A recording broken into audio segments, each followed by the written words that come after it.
And here we are, at the very end of the series. Thank you all for joining me on this epic journey through the world of Dota 2's Arcanas. And so, for the last time ever, let's roll the intro.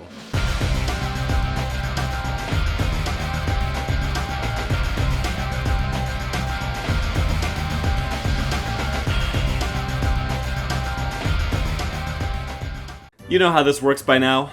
My criteria. I judge these skins based on visual design, lore, spell effects, voice lines, and animation. I then average all of these aspects to give the Arcanas an all-around score out of 10.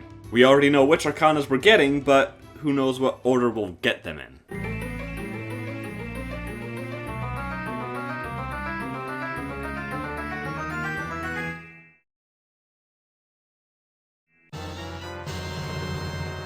Monkey King. This Arcana sees Monkey King really living up to his title. He has a regal crown with 2 feathers jutting out of the top. His beard is fuller, giving him a majestic complexion. What draws the eye about this Arcana more than any other aspect are the color changes. Every time you put a point into your ultimate, it changes color. Not only that, but this chest hair will assume a fitting pattern, and particle effects will start emanating from his hands and hat. Each one looks great, don't really have any complaints, and it makes this Arcana stand out from all the rest. The one facet of this Arcana I have some problems with is the crown. The crown, I think, looks a bit tacky, and it doesn't really fit well on his head. I would have preferred if he had a headband on, and the 2 feathers could emerge out of that instead. Another gripe I have with this Arcana is the disconnect between the actual model and the hero portrait. In every single style besides the first one, there are color inconsistencies around the hair. It's pretty jarring, but I don't think it was done on purpose. The lighting in the portrait might have something to do with it. Outside of that, my personal favorite style is the green. I love the chest hair pattern as it takes on a labyrinth-like aesthetic, and the green necrotic particle effects look awesome against the deep red of his cape, bar, and pants. A very unique and compelling visual design with a mild misfire in terms of headwear. 9 out of 10. The lore of this Arcana is a great homage to the actual Sun Wukong from Chinese mythology. It's a retelling of Sun Wukong's origin story featuring Dota heroes. From the tale of how he got his staff to how he became immortal, it's all told in this lore comic. The actual lore bio of the Arcana doesn't explicitly say anything about his backstory, but the lore in total works great. It fits the character and really drums up this legend of the Monkey King throughout the Dota 2 lore. Not only does this lore pay respects to a classic Chinese myth, but also fits like a glove into the world of Dota 2. A well-earned 10 out of 10. Despite the color change scaling with his ult, this Arcana only affects Tree Dance and Primal Spring. Each effect has different particles and colors, but the color change only affects Primal Spring. Tree Dance only gets a new icon that doesn't change with the styles. Out of the Primal Spring effects though, the green is also my favorite. The water one is nice, I just wish the impact splash was a bit bigger. As for the fire style, this could have been way better. A few burning rocks and some barely notable particles is all we get. I was hoping for a burst of flame, but what we got just doesn't suffice for me. I wish this Arcana had a full kit of spell effects, as I really think Wukong's command could have looked awesome with some new coats of paint. But alas, it wasn't meant to be. 3 out of 10. The filter used on this Arcana is just a slightly deeper tone with some reverb. Not very exciting. What is exciting though is the extra voice lines we get when you level up his ult. They're a bit quiet in game, but still notable. One thing you'll notice is that each one has a different filter on it. For ult level 1, his voice has bubbles accompanying it. I should have known a weapon worthy of my talents wouldn't be found in an armory. For level 2, his voice acquires an ethereal echo. The narrow maze is only a labyrinth if you stick to the path. And for level 3, you can hear the flames of Ember Spirit's furnace cauterized into his speech. Some legends burn out. I tend to flare up and leave the place in shambles. It's a neat touch and all, I just wish that these filters were put into the base voice lines. If you're only going to hear the new filters about 3 times a game at most, it's a pretty big disappointment considering how nice these filters sound. 5 out of 10. The only new animation in this Arcana is this addition to his walk cycle, where he'll fly on a cloud for a few seconds. This is a pretty big cop-out in my book. The very least they could do is give Primal Spring a new animation, seeing as how it's the only spell with custom effects. This gets a 1 out of 10 from me. Overall, the Monkey King Arcana gets a 5.5 out of 10 from me. Amazing visuals and lore, with every other aspect just missing the mark almost entirely. Alright, only 3 left. Here we go!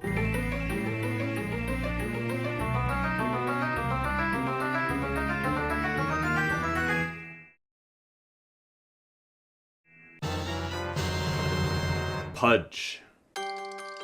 I don't think Valve could have made a better design for Pudge's Arcana than this. Chains have infected his body, living in it like a parasite. It's disgusting and horrifying, and it's everything that embodies Pudge. The one gripe I have with this Arcana is that these hooks are clean. There's no blood on them like Pudge's default equipment. This could be because the chains just feed off of blood, and so any blood that would get splattered on them would be consumed. This does not explain why there is still blood on Pudge's default equipment, as the hooks would have likely smelled it and feasted upon it. But outside of that, this looks awesome. Pudge has corrupted flesh all over him, suggesting that these hooks have had a rough time fully possessing him. This resulted in a symbiotic relationship between Pudge and the hooks. The hooks get a host body and a source of blood, and Pudge gets more power, more opportunities to feast. The hooks probably aren't all too happy with this and would rather have full control over the Butcher, but we'll save that discussion for the lore section. The fact that these hooks have given Pudge sharp teeth indicates that these hooks do more than take over and possess their target, but augment their physical features to make hunting prey easier. This visual design rocks and easily earns a clean 10 out of 10. The lore of this Arcana has a lot of horror and comedy elements blended in. It's a perfect mix for Pudge. He's a character that's supposed to be scary, but he's become such a living meme in the community that he's often seen and utilized as the dark comic relief. More on that later. The actual lore bio on this Arcana isn't about how Pudge found the chains, or rather, how they found him. It's about the origins of the chains themselves. They were forged by Krella, a Ramusk priestess. The Ramusk faithful are a clerical group that worship Ramusk. Necrophos actually used to be one of them. Anyways, these chains were made to bind powerful servants of the dead god, but this wasn't exactly a long-term solution.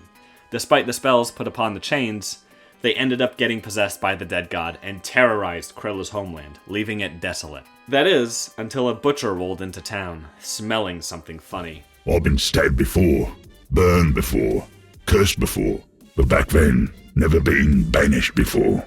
Don't know where I ended up. Not a nice place. Everything dead. No meat anywhere, but I had me nose like I had me hook, and I sniffed out something deep, down through a great tear in the earth I went, but something else sniffed what I sniffed too. Well, I don't know if it sniffed it. Do you sniff? No? And something else already found what I sniffed, like it had already found everything else in that place, and it found me, at least wise it thought it did. This thing, chains is what it was. Chains and great big hooks on them. It's flying about with no one throwing them, stinking to death, thinking they can kill me. Well, the butcher's got his own tricks, and a hungry Pudge has gotta eat. In the end, dead gold thinks of it as stealing. I calls it lost and found, but I like the company.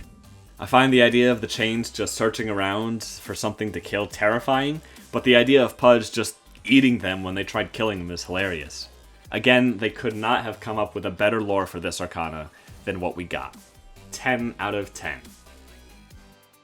I feel the same way about these spell effects as I did with the Earthshaker Arcana. Rot has no spell effect, and Hook and Flesh Heap are pretty lackluster. The true star of the show is Dismember. The effect for this spell is awesome, with hooks coming out of the ground and pulling the target apart. And even just that is enough to bump up these spell effects into an upper echelon. But the real showstopper is that the blood and guts effect is consistent with the hero he's targeting. You have your regular fleshy beings that will come apart in bloody chunks, but then you have special cases like Razor or Necrophos or Ember Spirit, which will have lightning sparks or gooey green stuff or flames, respectively. This is an amazing bit of detail that probably took a lot of work to implement, but it was totally worth it. This detail is what makes this Arcana excel above the others. 10 out of 10. Pudge's character has always been iconic. This cockney British fella who prides himself in some good hooks and loves to eat. And that hasn't changed one bit. Hugging spree! Look, I'm a tryhard! Meat's on the table! Time to chop it up! Like the spell effects, a lot of focus was put onto his dismember voice lines. Whenever he's carving up a certain type of meat, he'll comment on it. I don't even know what I'm cutting! Meat sickle! Sometimes I like a nice flambe. And this even applies to certain heroes sometimes, where he describes what type of meat they are. Frisky meat! Expensive meat! That's not meat! I think the rivalry he has with Rubik is a bit on the nose. He has voice lines referencing the fact that Pudge beat out Rubik during the Arcana vote, and it's even referenced in his second style, where you can see Rubik's face in the belly chains. Don't be sore, Rubik. I'm sure you'll get him next time. Pretend's all you want. You haven't liked me from then on. I'm not really a fan when heroes meta break like this, since it reduces the immersion for me a bit. But other than that, this set of voice lines is awesome, and this is John Patrick Lowry's magnum opus. 10 out of 10. And again, out of all the spell animations, Dismember was the focus. There are 2 unique Dismember animations, one for up-close targets and one for those far away. The up-close one is fine. My problem with it is that the impacts of the blades don't line up with the sound effects at certain points.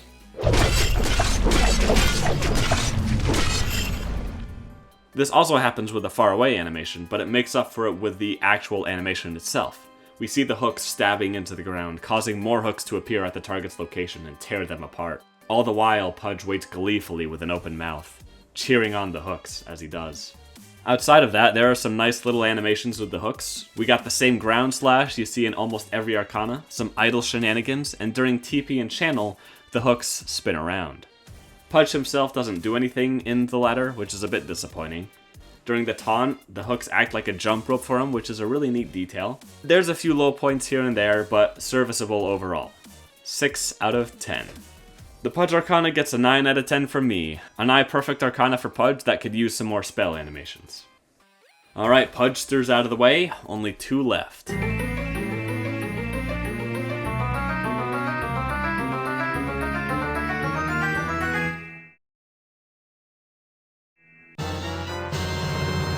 Phantom Assassin.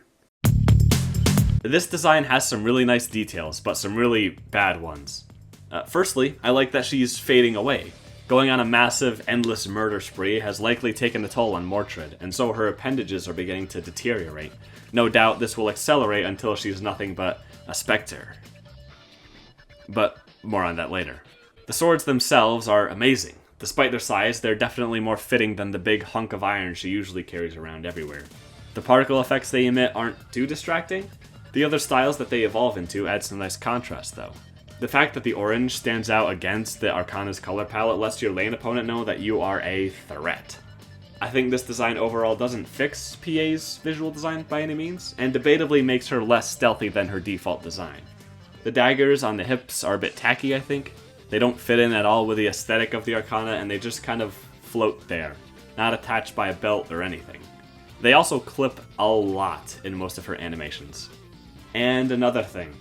What's up with this black mask thing on her face? It doesn't seem to be part of the whole fading away thing, and it's just kind of there. This design has a lot of ups and a lot of downs, and I think I feel alright giving it a 6 out of 10. Another comic for this Arcana, but the lore bio itself doesn't summarize it like in Monkey King's case. We'll start with the lore bio, since chronologically, it makes more sense. These blades, or should I say this blade, was made by a crazy old blacksmith named Krayler, whose family had been forging it for generations. Testing out the blade, Krayler found it so sharp that it opened a hole in time, where he saw himself wielding the blade, and killed himself to acquire 2.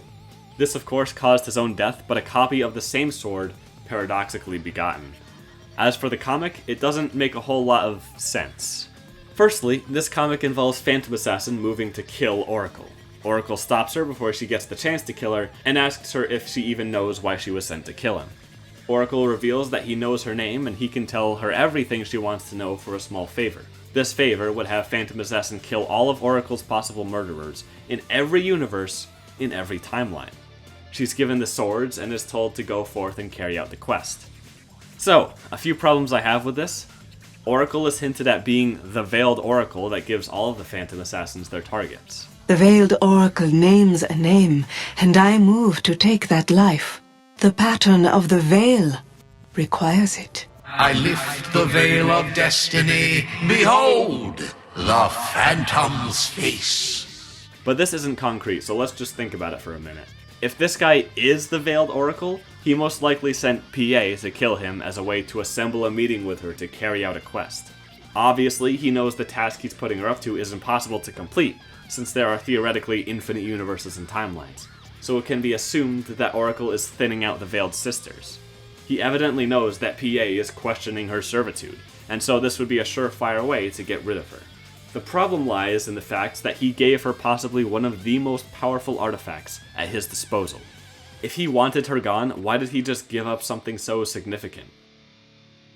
Unless he's made a bunch of copies of this thing through Paradox shenanigans, I don't see this making sense. But that's not really mentioned anywheres. His guards don't seem to be elite by any sense, so I doubt he has a store of overpowered weapons lying around for his disposal. Now, if this guy isn't the Veiled Oracle, then he has successfully avoided his assassination, but also still gave up an ultra-powerful weapon to someone that was going to make an attempt on his life. On the Phantom Assassin side of things, I'm not sure what kind of education the Veiled Sisters get, but I imagine it's a good one, considering being a successful assassin requires a decent understanding of the world. If PA couldn't put 2 and 2 together to figure out that what the Oracle assigned her was impossible, then I'm sorry, but this character has just been made out to be an idiot. She as well could threaten to kill Oracle if he doesn't tell her what she wants to know. We all know how a 1v1 between them would go, after all. This lore is riddled with a lot of things that make me scratch my head, and both parties involved don't seem to be all that intelligent, despite what we know about their characters from voice lines to lore bios to everything they said in the comic itself. 4 out of 10. For how early this Arcana was released, I am surprised that it has effects for 3 out of 4 spells. The dagger effect isn't much, but I'm glad it's there. Blink Strike is pretty darn impressive though. Blur doesn't have a custom effect, but the default one fits in well enough with the Arcana. Coup de Grace really kicks things into gear. Not only is the slash an awesome effect, but you can see the ethereal copy of a hero you hit. This effect plays into the lore a bit, as if Coup de Grace is distorting the target's place and time. It's a very nice set of spell effects for its time. Still sad Fan of Knives hasn't gotten anything yet. 7 out of 10. We only get a voice filter here, and they really could have gone farther with this. There could have been cuts in her dialogue, or parts where she glitches out and says a word on repeat before eventually correcting herself. Something like this. Where falls my shadow, fells my blade. Where falls my shadow, fells my blade. 8. That would have made this voice filter so much better in my opinion, and what we got just didn't go far enough. 5 out of 10. The animation of this Arcana is actually really brilliant. The way she stands is stiff, unmoving, as if she's a drone bent only on one thing. This conveys that the Phantom Assassin here has probably been working at Oracle's little favor for a few centuries now. This idle stance conveys how mindless she's become, performing her duties passionately, by rote, like an automaton. The touches of glitching out here and there are a very nice detail considering the paradoxical nature of her swords. This animation typically happens when she's idle, and it makes me think that she's glitched back in time to when she was executing one of her targets, only to glitch back into the present time. Outside of that, the animations for her attacks are really precise, tight, and swift. This is a Phantom Assassin that has perfected her craft down to a robotic degree. I especially like her dagger animation, where she tosses her sword away to throw the dagger, only to catch the sword before it hits the ground. The set of animations we get here exemplifies what these blades and this task have done to her in a really neat way. Therefore, this earns a well-deserved 10 out of 10. Overall, the Phantom Assassin gets a 6.5 out of 10 from me. This one is largely carried by its animation, and all of its other aspects need work. Some more than others. Well, here we are at last, at the very end of our journey. The only question I have is, which Arcana will be the last? I can't even mentally fathom who the wheel is going to pick. Guys, who is it gonna be? Oh, let me know in the comments below. Alright, anyways. Let's give it one final spin.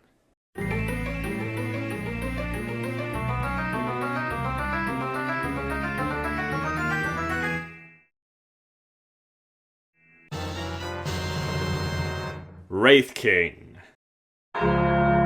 This is just Skeleton King revamped, pun intended. That's all it really is. It looks different from Wraith King.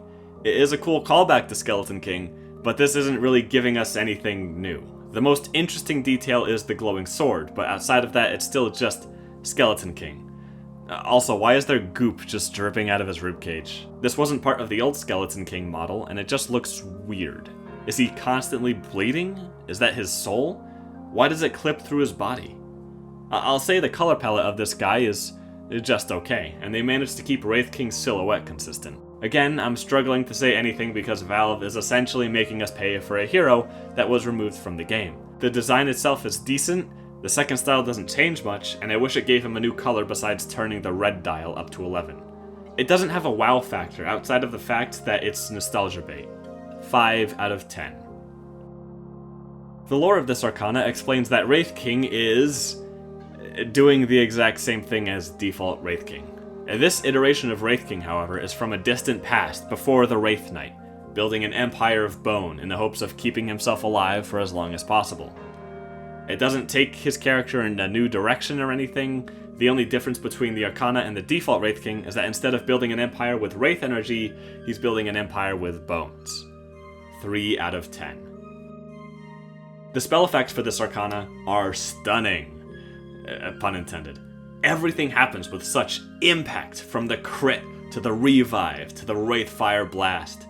The kill effect is also very nice. I think this is the best place to mention it, but the whole map of heroes is wicked awesome. This is a detail Valve didn't have to include. They could have left us with a generic list, but instead we get this. The legend himself, Cliff Teasy, even gets some spotlight here. I wish that Spectral Blade got something. I wouldn't even be too mad if it just got a red color change. Again, it's confusing how this Arcana has a voice line for killing a hero that's not even out yet, but they didn't have an effect for Spectral Blade already developed for the Facet update. Hollow Bones? Why, I'd kill you again, if you weren't already dead. The custom skeletons are a nice touch, but since they're soldiers, I wish they had helmets instead of crowns. Overall though, these spell effects are wicked sick, especially the map of heroes. 9 out of 10. Dave Fennoy rocked this performance. Wraith King's default voiceover has always been iconic, but here it's dialed up to 11. And with the 53 minutes of dialogue we get in this Arcana, it all comes together for a perfect voiceover. Some things I'd like to point out. I love hearing the disappointment in his voice whenever he kills a hero that doesn't have any bones. I have no use for an exoskeleton. The chat wheel voice lines are the highlight for me. Take a knee, peasant. Welcome to all my new subjects. Now, let's get to know each other. So what if I swagger? The confidence in his voice really makes the BM sting whenever you pop one of these. I have some other favorites from this voiceover that I'd like to share for a moment. And my father said I'd never amount to anything. Who's laughing now, Dad? No bones about it. You suck. It's the 3 R's, Refresher, Rapier, and whatever the hell I want. And, yeah, 10 out of 10. The animation, along with the spell effects, give everything this guy does some capital I impact. The attack animations feel rough and solid, except for maybe the kick. The kick as a concept could have been really nice, but the way it was executed, I just don't think it works all that well. Outside of that, I love what they did with his animations. I want to shout out the crit animation in specific. 9 out of 10. Overall, the Wraith King Arcana earns a 7 out of 10 from me. The visual design and lore could have been so much more than nostalgia bait, but other than that, it's a great Arcana. Oh, we're not done just yet. Don't click off the video, please, guys. Okay, you're still here? Alright, awesome sauce. To finish off this series, I wanted to know what your guys' favorite Arcanas are. So, I set up a poll and posted it on the Reddit and on a few Discords and right here on YouTube. Going from the polls, your top 10 is as follows. Razor. Terror Blade. Faceless Boy. Phantom Assassin. Queen of Pain. Earth Shaker. Rubik. a shadow of retribution. Lirelei the Wind Ranger. My goodness, what a series this has been.